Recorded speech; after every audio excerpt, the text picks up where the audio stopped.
গুৱাহাটীৰ ভূতনাথৰ দলকীক লৈ ব্যাপক চৰ্চা। এগৰাকী বিশিষ্ট সাহিত্যিকৰ বিৰুদ্ধে অভিযোগ। সাহিত্যিকগৰাকীয়ে দলকীত বহুৱাইছিল বাংলাদেশী নাগৰিকক।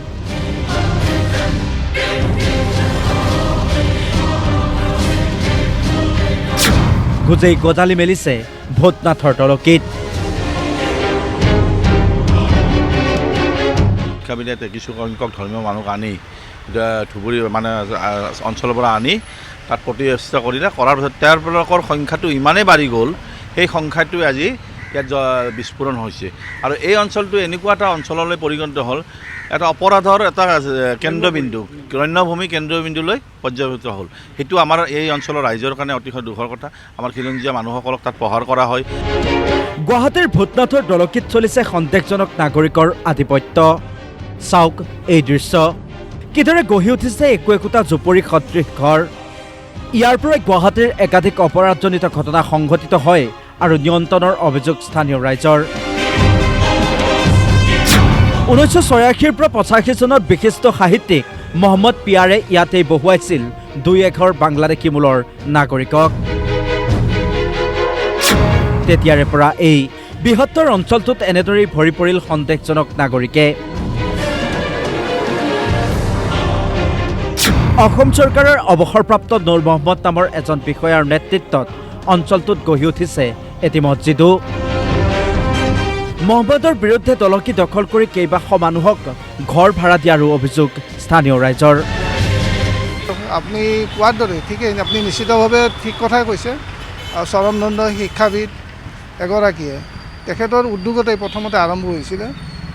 কিছু পূৰ্ববংগীয় ব্যক্তিক আনি ইয়াত বহুৱাইছিল আৰু সেই সময়ত তাত দেখিলোঁ তাৰে বাসিন্দা, সেই অঞ্চলৰে বাসিন্দা আপুনি কোৱাৰ ধৰণে অৱসৰপ্ৰাপ্ত যিগৰাকী বন বিষয়া আছে, তেখেতেও এই অঞ্চলত কিছু মানুহ অনাৰ ব্যৱস্থা কৰিছিলে। হয় হয় হয় হয় মই ক'বলৈ বেয়া পাইছোঁ, কাৰণ আমাৰ ঘৰৰ প্ৰতিবেশী তেখেতসকল, আৰু আমি নিজে নিজ চকুৰে দেখা কথা এইবিলাক। যিহেতুকে তাত আনি তেখেতে বহুৱালে, পৰৱৰ্তী সময়ত দেখিলোঁ তাত মছজিদ গঢ়ি উঠিল।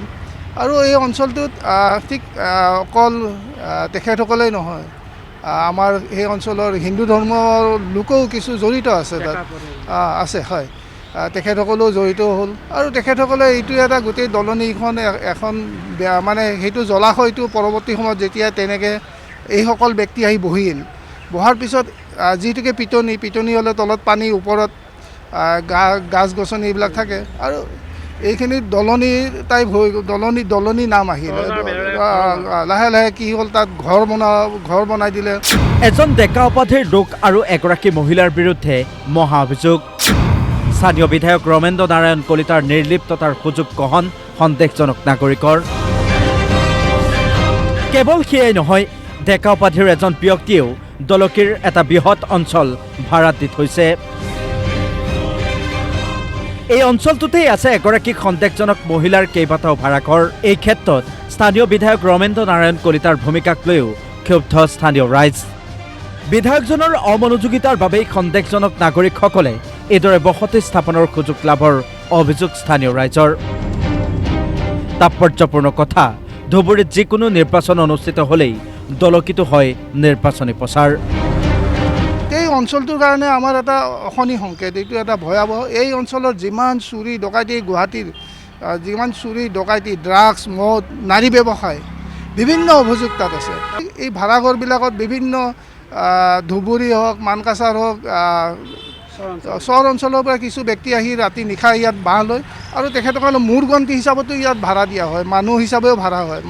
যিমানটা মূৰ হ'ব সিমানটা ভাড়া, এটা মূৰত 200 টকা, 500 টকা, 300 টকা তেনেকৈ লয় মানুহ। ধুবুৰীত যেতিয়া নিৰ্বাচন হয় বা যি সংখ্যালঘু অঞ্চলত নিৰ্বাচন হয়, ইয়াতে তেওঁলোকে খানা চানা দি বাছৰ ইয়াৰ পৰা নিয়ে, বিভিন্ন বেনাৰ মানে কাৰ্ড দিয়ে, পোষ্টাৰ দিয়ে। ইয়াতে মানে সেইটো এটা ছিষ্টেম চলি আছে। চাওক, ৰাজনৈতিক মেৰপাকত যদি আপুনি চাব যায় গোটেই ঘটনাটো, আগৰ বিধায়কজনো আছিল, তেওঁৰ ঘৰৰ সমীপতে এই অঞ্চলটো, তেওঁ আছিল নিশ্চয়। তেওঁ দেখিও নেদেখা ভাবিছে বা ভোট বেংকৰ ভোট বেংকৰ। নিশ্চিতভাৱে বিধায়কগৰাকী তেখেত 85ৰ পিছতহে আছে ইয়াতে, আৰু অঞ্চলটোৰ গোটেই মানে মানচিত্ৰখন তেখেতে জানে ক'ত কি আছে কি নাই, গোটেই কথাখিনি। আৰু তেখেতে অলপ যদি ইনিচিয়েটিভ ল'লেহেঁতেন, মই ভাবোঁ এনেকুৱা ধৰণৰ ঘটনাবিলাক হয়তো নিশ্চিতভাৱে নহ'লহেঁতেন, কিন্তু তেখেতৰ কৰণীয় আছিল এই কথাটো আপোনাক কিন্তু অৱগত কৰিব। এইদৰে এতিয়া শ শ সন্দেহজনক নাগৰিকৰ বসতিস্থলীলৈ পৰ্যবেক্ষিত হৈছে ভূতনাথৰ এই অঞ্চলটি। স্থানীয় ৰাইজে বিচাৰিছে অঞ্চলটোত উচ্ছেদ। এনে ক্ষেত্ৰত বিধায়ক ৰমেন্দ্ৰ নাৰায়ণ কলিতাৰ নিৰ্লিপ্ত ভূমিকাক লৈ এতিয়া সৃষ্টি হৈছে ৰহস্যজনক প্ৰশ্নৰ। Bureau report, DY 365।